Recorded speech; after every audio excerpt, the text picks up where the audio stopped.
Your next traffic stop could now involve federal immigration enforcement, because ICE just handed federal powers to over 1,400 local police departments in 1 year. The 287G agreement does not keep our people safer. That's a 950% expansion without your permission. So what does that mean for you the next time you're pulled over?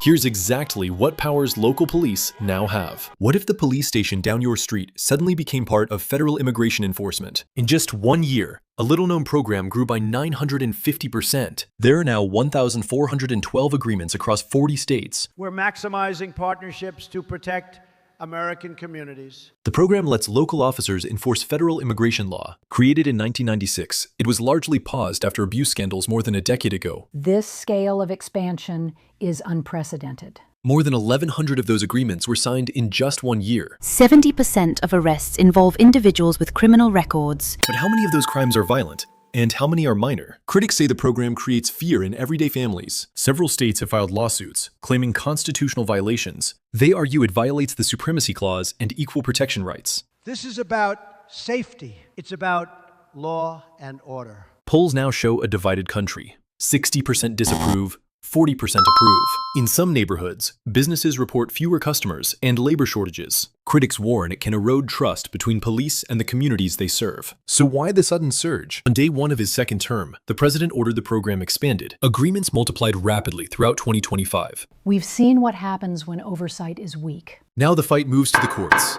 These partnerships help remove dangerous individuals from our communities. Opponents say it spreads fear far beyond violent offenders. Does it reduce crime or damage civil rights? Supporters call it a force multiplier. Some suburban voters see it as added protection. Others fear fewer hospital visits, fewer children in school, and less cooperation with police. And with midterm elections approaching, the stakes are political. We will secure our borders and enforce our laws. Enforcement without oversight carries risks. This debate is about balancing safety and civil liberties. Millions of immigrant families are watching closely. So are local police departments now tasked with federal authority? So what happens next? Courts may decide whether the expansion stands. The country remains split between safety and rights. For now, families wait, hoping for clarity. The outcome could reshape immigration enforcement for years, because this isn't just about immigration policy. It's about what kind of balance America chooses between power and freedom.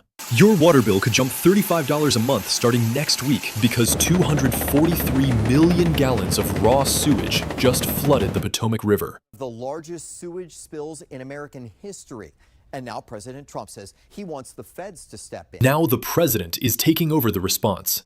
She couldn't bathe her kids last night or make pasta for dinner. Her toilet tank is stained brown also. She hopes it doesn't happen again. I just want clean drinking water. But here's the real question. Why are we going to pay for this? No.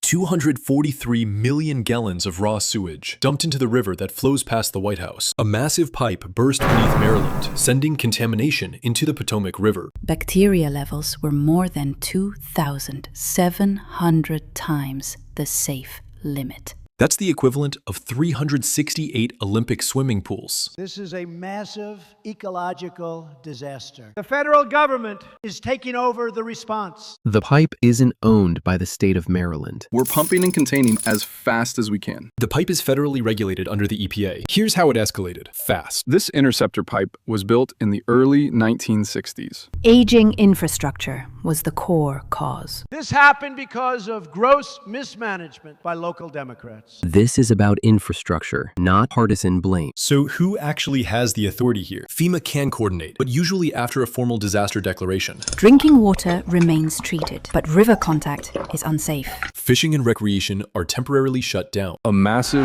rock blockage is slowing repairs. Containment may take weeks. A permanent fix could take 9 months. This isn't just a local plumbing problem. The Potomac flows through the nation's capital. Millions depend on safe, regional water systems. We need a strong federal response. We need coordination based on facts. The crisis quickly became political fuel. Cleanup costs could reach hundreds of millions. Riverfront businesses are already losing revenue. Public health risk rises with prolonged exposure. Across America, thousands of pipes look just like this one. Many were built decades ago and are quietly failing. There must be accountability. We need long-term investment in infrastructure. So is this good leadership or political overreach? The river doesn't care about politics. What matters most is safety and repair. We're working non-stop to fix it. Environmental crises test systems and leaders. What happens next could shape future federal power. One broken pipe exposed a bigger question about infrastructure, power, and how America handles crisis. Gas prices already the highest in U.S. history.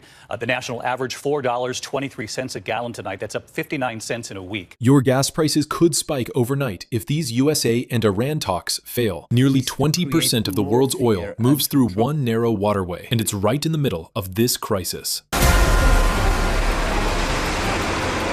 So what happens if that waterway shuts down? Let's break it down. War or a deal? That's the question hanging over the world right now. The United States and Iran just launched high-stakes nuclear talks in Geneva under the shadow of possible war. They're meeting indirectly through mediators, trying to strike a nuclear deal. Messages pass through Oman, acting as the quiet middleman. But these talks started after days of military signals. Iran ran naval drills in the Strait of Hormuz, a choke point for global oil. The US positioned a battle-ready force nearby, just in case. So why negotiate while preparing for war? Iran wants sanctions relief. Its economy has been squeezed hard. The US wants limits on nuclear activity, and maybe even Iran's missile program. We will not stop enriching uranium completely, and missiles are off the table. A deal will be hard, but it's still possible. Here's why this matters to you. The Strait of Hormuz carries a huge share of the world's oil. If conflict blocks it, gasoline prices can spike fast. That hits everyday families almost immediately. So the real debate is this: deterrence or diplomacy? Should America keep talking or prepare to strike? Supporters say inspections and limits can prevent a costly war. Hardliners argue only strength keeps Iran in check. Inside Iran, protests and pressure add another layer. Any deal could involve the United Nations, lifting or reimposing sanctions. From here, three paths are possible. 1. A limited deal. Sanctions eased. Nuclear activity capped. 2. A stalemate. Talks drag on. Tension lingers. 3. Talks collapse and conflict escalates. Markets are already reacting. Oil prices shift on every signal. At home, voters are watching. Foreign policy shapes elections. Lawmakers may weigh in if sanctions are lifted. More rounds of talks are likely. This is about balance, pressure, and patience at the same time. Nuclear talks are rarely simple. Trust is thin, but the stakes, they're enormous. Energy prices, regional stability, global security. Can both sides compromise? Diplomacy doesn't guarantee peace, but war guarantees risk. For now, the world watches Geneva. Will talks cool tensions or spark something bigger?